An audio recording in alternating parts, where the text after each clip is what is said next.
வணக்கம். பரபரப்பு மீடியா செய்திகளுக்காக நான் நிரோஷன். இஸ்ரேலுக்கும் லெபனானில் ஹெஸ்போலாவுக்கும் இடையே தற்போது நடப்பவற்றை தாக்குதல்கள் என்று கூறி கடந்து செல்ல முடியாத வகையில் போர் நடக்கிறது. ஹெஸ்போல்லா ஆயிரக்கணக்கான ராக்கெட்களை இஸ்ரேலுக்குள் தயார்படுத்தல்களை செய்து கொண்டிருந்த இஸ்ரேலிய விமானப்படையின் விமானங்கள் லெபனான் வான்பகுதியில் பறந்து தாக்குதல் நடத்தி ஆயிரக்கணக்கான ராக்கெட்களையும் அவற்றை ஏவ பயன்படுத்தும் 400க்கும் மேற்பட்ட ராக்கெட் லான்ச்சர்களையும் அளித்தன. ஏறக்குறைய ஒரு வருடத்திற்கு முன்பு காசா போர் தொடங்கியதிலிருந்து லெபனான் மீது இஸ்ரேல் தனது மிக தீவிரமான வான் தாக்குதல்களை நடத்தி கொண்டிருக்கிறது. நேற்று சனிக்கிழமை பிற்பகுதியில் இஸ்ரேலிய விமானப்படை IAF விமானங்களால் தொடங்கப்பட்ட தாக்குதல்கள் தெற்கு லெபனானை மையமாக கொண்டு தொடர்ந்து நடக்கின்றன. இந்த வார தொடக்கத்தில் லெபனானில் ஹெஸ்போல்லா உறுப்பினர்களின் மின்னணு சாதனங்களை குறிவைத்து முன்னோடியில்லாத தொடர் குண்டு வெடிப்புகளை தொடர்ந்து பெய்ரூட்டில் இன்று நடத்தப்பட்ட வான்வழி தாக்குதலில் கணிசமான எண்ணிக்கையிலான முன்னணி ஹெஸ்போல்லா தளபதிகள் கொல்லப்பட்டதாக இஸ்ரேல் அறிவித்த பின் லெபனானுக்குள் தாக்குதல்களை முடுக்கிவிட்டுள்ளது இஸ்ரேல். சர்வதேச சமூகத்தின் அதிகமான உறுப்பினர்கள் இரு தரப்பையும் கட்டுப்படுத்துமாறு அழைப்பு விடுக்கும் போது இஸ்ரேலும் ஹெஸ்போல்லாவும் கடந்த 12 மாதங்களில் எந்த நேரத்திலும் இல்லாத விதத்தில் தாக்குதல்களை சடதியாக அதிகரித்துள்ளனர். லெபனானில் ராக்கெட்கள் மற்றும் ராக்கெட் லான்ச்சர்கள் மீது இஸ்ரேலிய விமானப்படையின் விமானங்கள் குறைந்தது 3 பெரிய அலை தாக்குதலை நடத்தியது.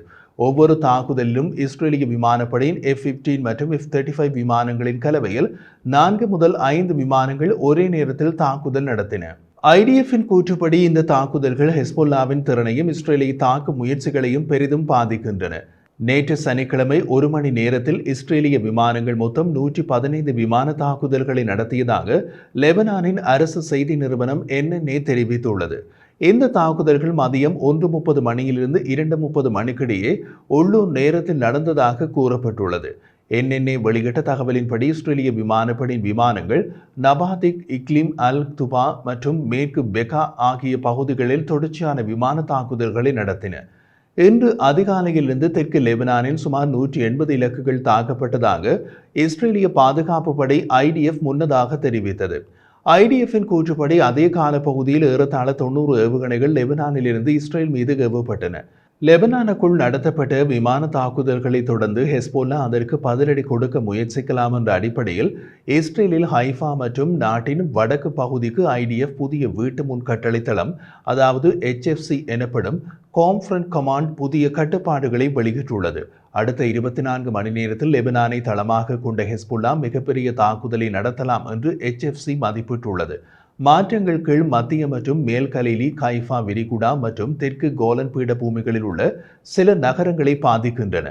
புதிய வீட்டு முன் கட்டுப்பாடுகள் என்பது ஹைஃபா மற்றும் வடக்கு நோக்கிய நகரங்கள் மற்றும் கிராமங்களில் 30 பேர் வெளியில் சென்றால் மற்றும் 300 வீட்டுக்குள் மட்டுமே இருக்க வேண்டும் என்பதாகும்.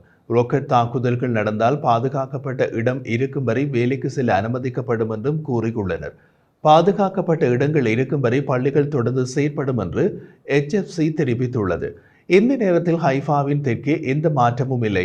ஆனால் வரவிருக்கும் ஹெஸ்போல்லா தாக்குதல்களின் அடிப்படையில் இது எந்த நேரத்திலும் மாறலாம்.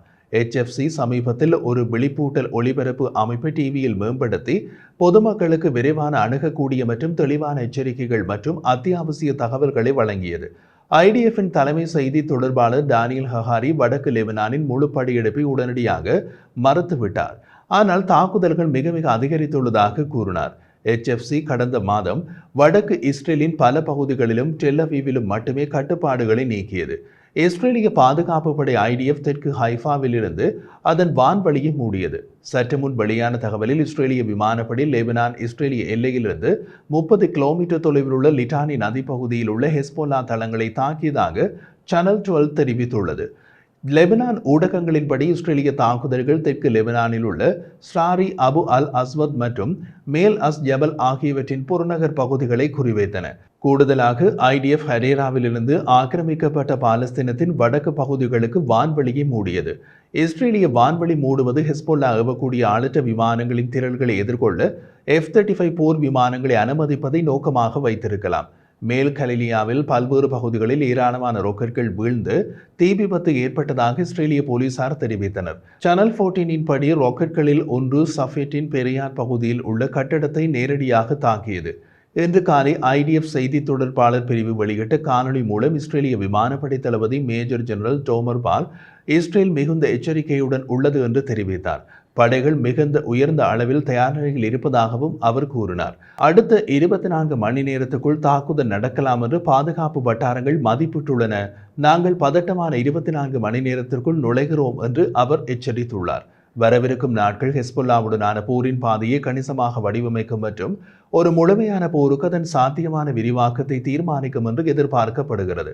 அடுத்த 24 மணி நேரத்தில் ஹெஸ்பொல்லா தனது தாக்குதல்களின் நோக்கத்தை அதிகரிக்கும் என்றும் அதைத் தொடர்ந்து கடுமையான நடவடிக்கைகளை பயன்படுத்தக்கூடும் என்றும் இஸ்ரேல் நம்புகிறது. மறுபுறம் அண்மைய நாட்களில் வடக்கில் IDF வேறுபட்ட அணுகுமுறையை எடுத்துள்ளது. IDF ஹெஸ்பொல்லாவின் குறுகிய மற்றும் நடுத்தர தூர ராக்கெட் மற்றும் ஏவுகணைகளை அவற்றின் தளங்களில் வைத்து அளிப்பதற்கு முன்னுரிமை கொடுத்து வருகிறது. இந்த தாக்குதல்கள் இஸ்ரேலுக்கு எதிராக பதிலடி கொடுக்கும் ஹெஸ்பொல்லாவின் திறனை குறைப்பதை நோக்கமாக கொண்டுள்ளன.